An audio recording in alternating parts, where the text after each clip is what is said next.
5월 달에 물가 자체는 4% 중반이나 전년 동기 대비로요.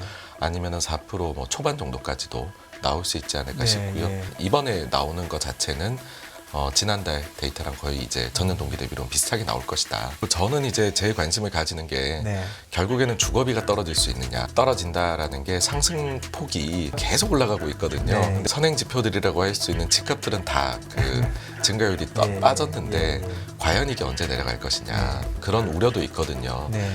물가에서 집값이 지금 차지하는 비중이, 그러니까 주거비가 큰데 과거하고 혹시 다르게 선행 데이터를 안 따라가면 어떡하느냐.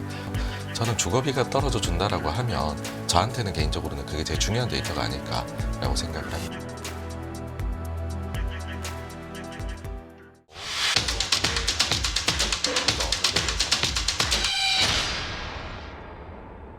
네, 86번가 정광훈 대표 나와 계십니다. 안녕하세요. 안녕하세요.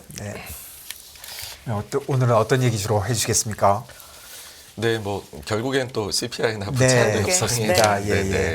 간밤에 시장을 봐도 CPI 기다리면서 여러 가지 이슈들 좀 기다리면서 관망하는 흐름이 좀 역력했던 것 같아요. 맞습니까? 네, 그렇습니다. 그 예상치 자체가 전월 대비해가지고서 뭐 전년 동기 대비 이제 물가 상승률이 별 차이가 없을 걸로 일단 예상치가 나와 있거든요. 그러다 보니까 좀 그동안엔 좀 내려가고 있었는데 이번에는 일단은 그런 그림이 이제 오게 되는, 그리고 추가적으로는 혹시나 이보다도 좀 서프라이즈하게 더 높게도 나올 수 있는 것 아니냐라는 생각들을 아마 시장에서는 좀 경계감을 가지고 있는 것 같고요. 그러다 보니까 실제로 좀 물가가 나오고 나서 뭔가 시장이 방향성을 잡으려고 하지 않을까인데, 여기에 또 추가적으로 물가가 나와도 결국은 또 우리가 침체 걱정을 계속 하고 있는데, 그와 더불어 가지고서 부채 한도가 뭐 이제 옐런 장관의 경우 6월 1일을 엑스데이트로 얘기를 했으니 그게 너무 얼마 안 남았다 보니 혹시라도 이게 또 뭐 마치 이제 회색 코뿔소 이런 이슈처럼 뭔가 문제를 확 만들어내지 않을까라고 해서 좀 시장에서는 그걸 경계를 많이 하고 있는 것 같습니다. 특히 CPI 예상치가 전월 대비 오히려 오르는 것처럼, 그렇죠.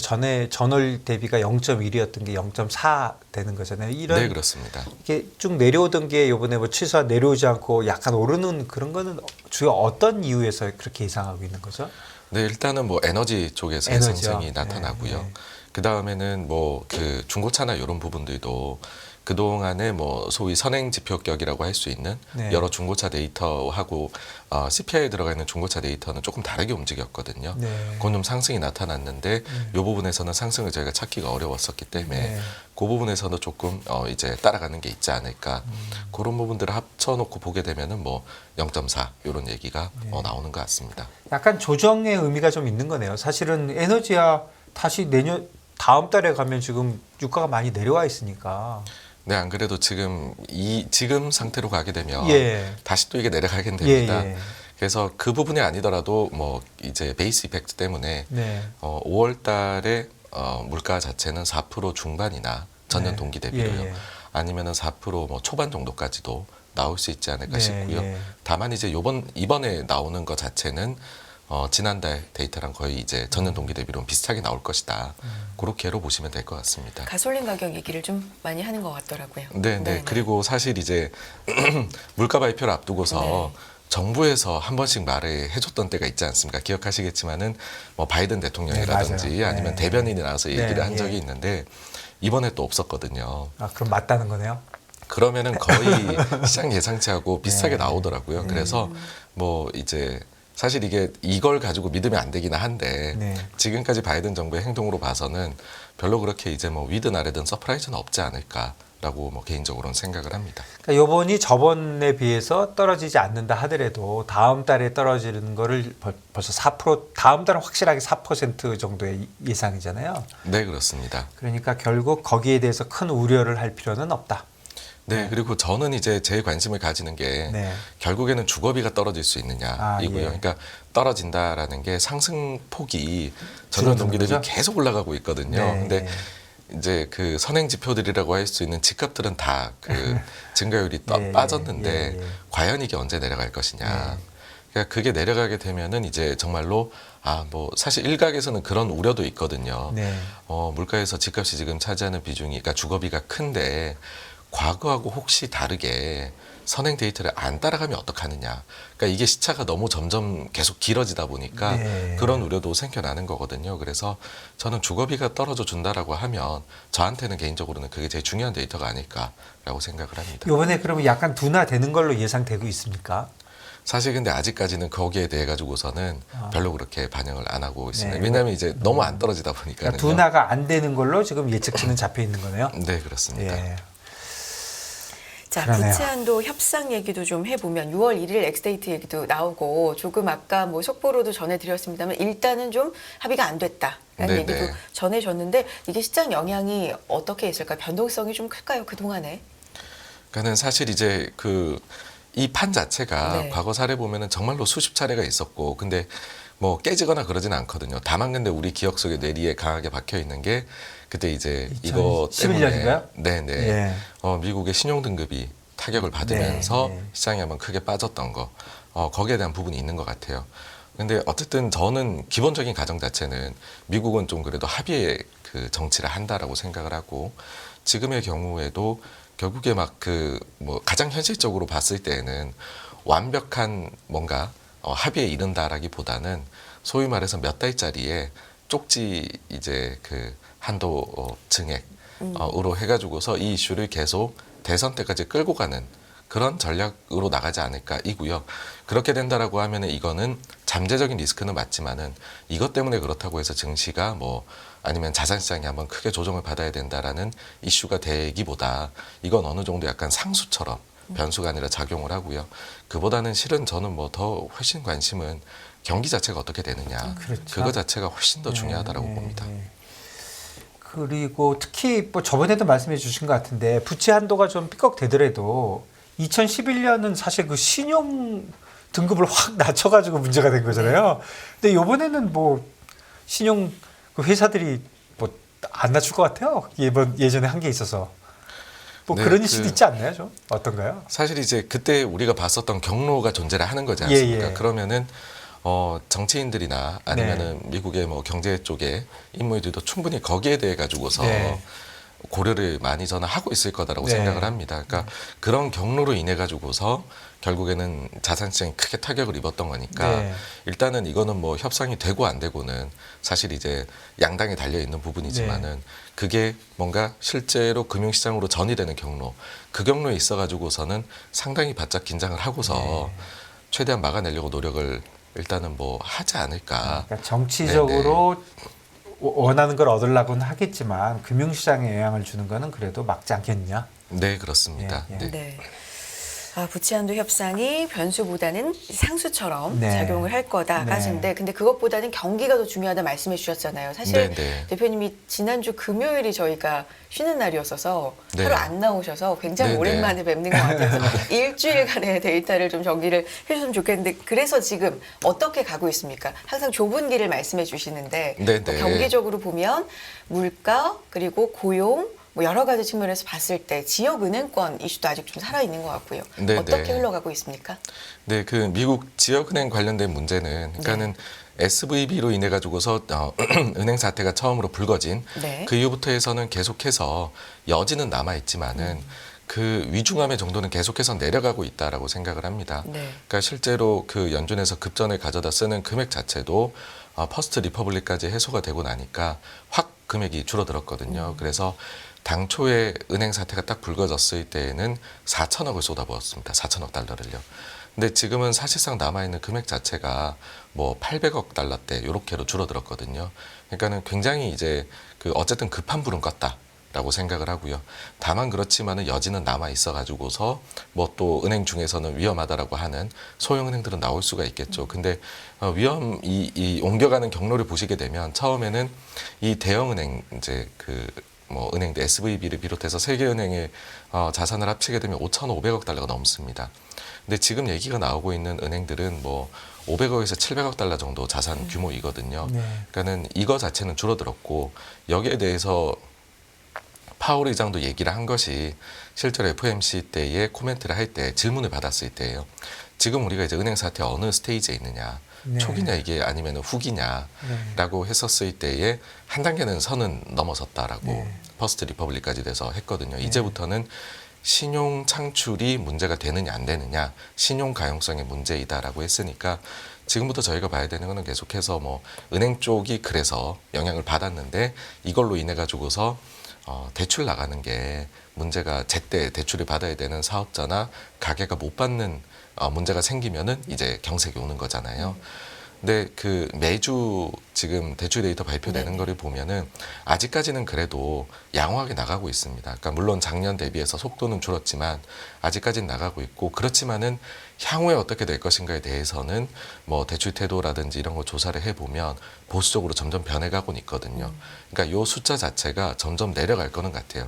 근데 아직까지 4월까지 나온 거에서는 경색은 느껴지지 않는다라는 걸로 보입니다. 엊그저께 그 연준이 그 조사한 그 은행 대출자들에 대해 관련된 그 월간 데이터 있잖아요. 그건 네네. 조금 확실히 좀 보수적으로 한다 그런 보도가 있었는데 그건 어떻게 네. 보셨습니까? 네, 이제 그게 매분기 발표를 합니다. 네, 근데 그게 분기별인가요? 네, 그렇습니다. 아, 예. 근데 지난 분기 대비해 가지고서 이게 그 훨씬 더 사실은 그러니까는 조금 더 보수적으로 변하기는 했어요. 네. 그런데 당연히 그랬겠죠. 네, 그거는. 근데 네. 시장에서의 예상은 네. 그보다 더 보수적으로 갈 것으로. 예를 들면은 제가 기억이 맞으면 44점 몇 퍼센트 포인트였었거든요. 네. 그 작년 이제 지난 분기에서는요. 근데 요번에 발표될 때는 뭐 1점 몇 퍼센트 포인트 정도 더 보수적으로 변했습니다. 근데 뭐 골드만 같은 데에서는 원래는 60% 이상으로까지도 봤었거든요. 그래서 그렇군요. 안 좋아지는 거에 대해서는 기정사실이었는데 네. 그 정도는 사실은 예상에 대비해 가지고서는 그만큼 못 갔습니다. 근데 이제 그런 거죠. 그거 이제 3월까지고 계속해서 이게 네. 점점 해서 더 보수적으로 가지 않겠느냐. 네. 그러니까는 아마도 2분기 자료는 1분기 때 나온 것보다는 더 보수적으로 가지 않을까라고 네. 저도 생각을 합니다. 네. 그래서 거기까지는 우리가 충분히 좀 일단은 마음의 준비를 하고 있어야 되고, 근데 이제 저는 항상 시장이란 것 자체가 시장의 예상치하고 펀더멘탈하고가 교감을 해야 되는 건데 네. 예상 자체가 굉장히 하여튼 지금 보수적으로 많이 가 있습니다. 그러니까 그만큼 더 안 좋을 거야, 더 안 좋을 거야가 많이 가 있다 보니까 실제로 데이터가 나왔을 때에는 그보다는 많이 괜찮네 이런 식의 지금 반응들이거든요. 그러다 보니 뭐 대출 태도가 좀 안 좋게 나왔어라고 해도 시장이 별로 이게 조정이라고 생각하기 어려울 정도의 증시 움직임이거든요. 그러니까는 그런 게 좀 백그라운드에 깔려 있다라고 보시면 될 것 같습니다. 근데 요거에 관련된 그런 내용들이 사실 지금 연준 정책금리 그 영향을 직접적으로 영향을 주는 것처럼 보여요. 이게 조금 보수적이 되면은 이자율이 뭐 올린 거나 마찬가지니까 연준은 안 올릴 거야. 뭐 이런 네, 그런 네. 게 지금 직접적으로 영향을 뭐 2년짜리 금리를 보면 여기에 관련된 뉴스가 나오면 그냥 바로 따라 움직이더라고요. 맞습니다. 네. 네. 네, 그럴 수밖에 없는 것이 실제로 파월 의장을 비롯해서 연준 위원들이 예. 이게 사실상 우리가 정책을 뭔가 변화시킨 효과를 주는 것이다라고 네. 뭐 아주 못 박아 얘기를 뭐 대놓고 했으니 얘기하니까. 네, 그렇게 네. 볼 수밖에 없는 네, 것이고요. 네. 그러다 보니까는 시장에서는 그럼 이거를 이제 우리가 계량화를 해보자. 네. 그래서 세계은행 정도가 타격을 입었으면 25bp 올린 거하고 똑같은 거 아니냐 이런 분석 보고서까지 나오고 있을 네. 정도거든요. 그러다 보니까는 뭐 말씀해주신 그 내용이 정확하게 시장에 지금은 반영이 되어 가고 있습니다. 네. 네.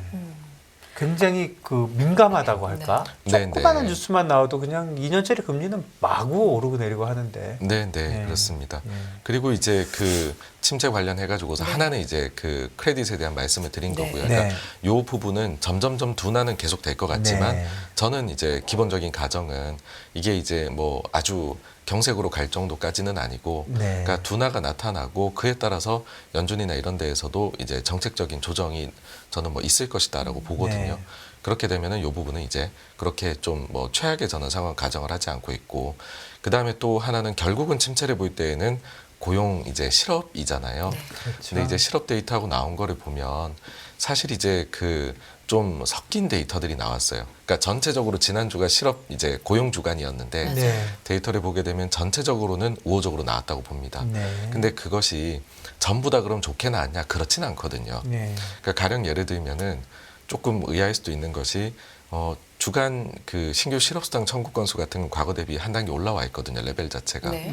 근데 그 월간 고용 보고서에 보면은 실업자 증가 보면 실업률이 뭐 더 떨어졌습니다. 반세기만에 최저예요. 네. 그래서 실업자 증가가 지금까지는 이번 사이클 들어와서 0명입니다. 아, 예, 실업이 가장 낮거든요. 그러면은 이거는 사실은 뭔가 이제 뭐 굳이 해석을 하자면은 내가 실업이 되어도 곧바로 대체 일자리를 찾아서 바로 가버린다라고 해석을 할 수도 있지만은 또 하나는 뭐 파타임 쪽으로 많이 돌려가지고서 이제 그 풀타임은 아니고 좀 질이 나쁜 일자리 들어간 게 고용으로 잡히다 보니까는 실업이 적은 것처럼 나오는 것일 수도 있고요. 근데 그게 어떻게 되었든지 간에 고용시장의 타이트함이 아직까지는 유지가 되다 보니까 고용시장이 워낙 독특했잖아요. 그래서 실업의 증가가 제한이 되는 거는 맞는 것 같다. 근데 월간 고용 보고서에서 나온 것처럼 전혀 없는 거는 솔직히 아닐 것 같다라고 이제 저는 중간에 거를 생각을 하는 거죠. 네네. 그렇고 그 다음에는 이제 구인 쪽이 좀 떨어졌어요. 그러니까 네.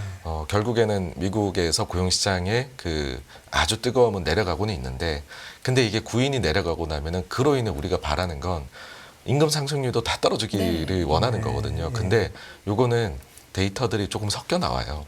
그러니까는 뭐 ADP에서 나온 거는 떨어지는 걸로 나오지만, 근데 월간 고용 보고서에서 나오는 거 보면은 또 약간 또 올라간 걸로 그렇게 나왔단 말이죠. 그래서 제가 보기에는 일단은 이 고용 시장의 뜨거움이 내려가는 건 분명하다. 근데 그로 인해 가지고서 지금 임금 상승률도 피크 대비 둔화된 거는 맞는데, 그 경로에 있어 가지고서는 측정하는 데 따라 가지고서는 엇갈린 데이터도 이렇게 나온다. 지난달에는 같은 방향으로 나왔었거든요. 근데 이번에 엇갈리게 나온 겁니다. 그렇다라고 하면은 조금 더 지나 보면 제가 볼 때는 계속 해 가지고서 좀 둔화의 방향으로 가지 않을까. 그래서 지금까지로서는 어쨌든 연준이 아주 좋아할 만한 비교적 우호적인 그런 데이터가 나온 것으로 고용은 그렇게 생각을 합니다. 그러니까 연준이 제일 좋아하는 거는 실업자 숫자는 안 늘어나는데, 네, 그렇습니다. 뭐 경로는 잘 모르겠지만 임금 상승률은 떨어지는 걸 바라는 거잖아요. 네, 그렇습니다. 네. 네. 그런데 구인 수는 줄어드는데 진짜 세법이 좀 어렵긴 하네요. 좀. 네. 근데 이거 자체가 사실 네. 이게 정말 말도 안 되는 얘기다라고들 많이들 얘기가 예. 처음엔 됐지만, 네. 근데 그 말도 안 되는 가정을 왜 했냐라고 하면 네.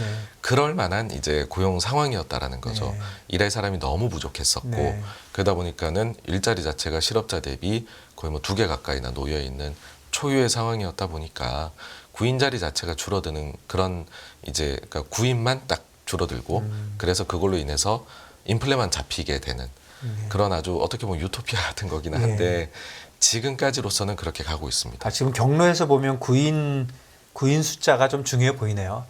네, 그렇습니다. 항상 한 2명이라고 그랬는데 지금 1.6명대입니다. 1.6명이요. 네, 네.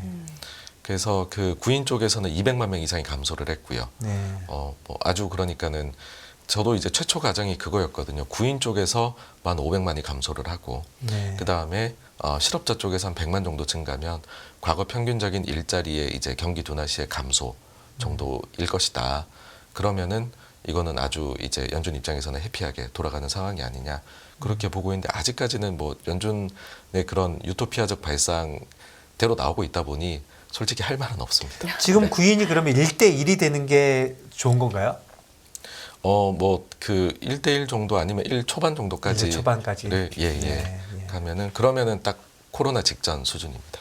네. 네. 자, 크레딧 관련돼서 말씀해 주셨고, 고용 쪽 분석을 해 주셨고, 지금 실적 시즌이니까 실적들은 어떻습니까? 애플 실적은 또 여전히 시장이 환호할 만하게 나왔는데. 네. 그러니까 지금 실적 같은 경우에도 거의 한 90% 정도 실적이 이제 나왔거든요. 그러니까 실적 시즌이 사실상 끝났다라고 미국이 봐야 되는데, 실적이 잘 나오고 있습니다. 그러니까는 그 실적에 대해 가지고서는 뭐 누차 말씀을 드리는 것이, 미국의 경우에는 보통 이제 좀 보수적으로 얘기하고 이제 그 실적의 예상치를 상회하는 그런 식으로 실적 시즌이 진행이 됩니다. 그런데 그럼에도 불구하고 최근 1년 동안에는 그 상회하는 폭 자체가 과거 평균 대비해서 계속 낮았거든요. 그러니까 5%가 안 됐고, 그게 점점 떨어져서 지난 4분기에는 실적을 비트한 그 상회 폭 자체가 1% 정도밖에 되질 않았습니다. 근데 평균적으로 한 6%는 해줘야 되거든요. 네.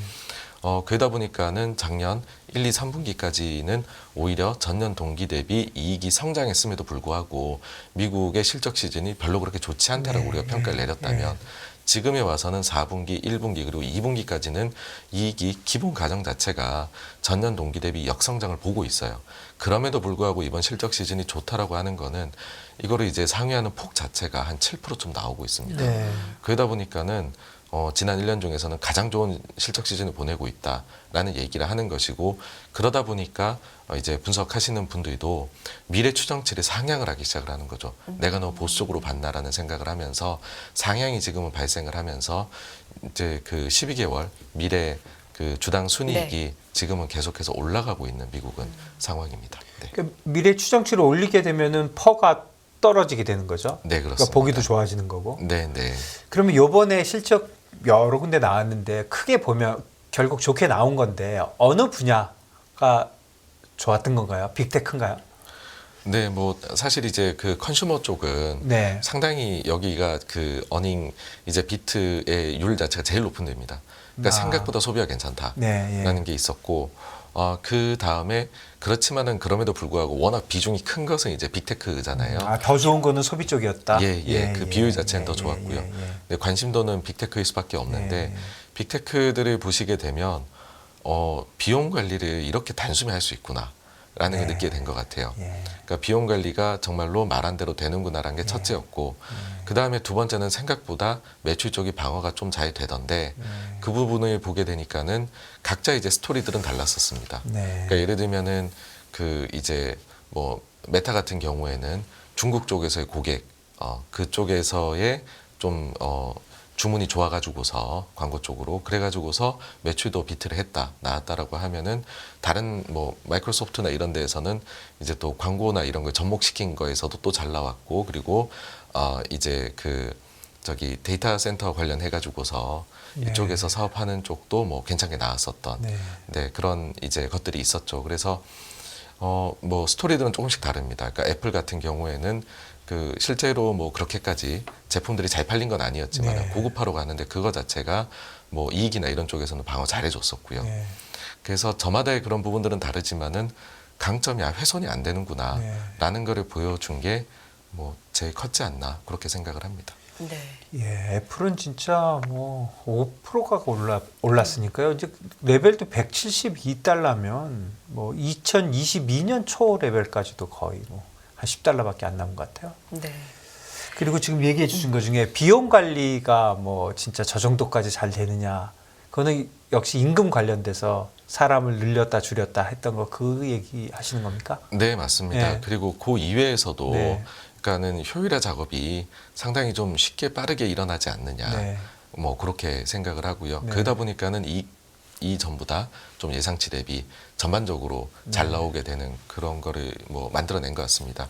그래서 뭐 투자자들 입장에서는 원래도 그랬지 않습니까? 이게 뭐 좀 흔들리고 할 때 오히려 뭐 나스닥이 원래는 예전에는 굉장히 변동성이 커야 되는데 그거 주축을 차지하고 있는 빅테크 기업들은 이거 무슨 경기 방어주냐 왜 이렇게 잘 버티냐라는 얘기를 안전자산이라고 그러잖아요. 네, 얘기를 했는데 그 정도로 경기 대응을 잘하는구나.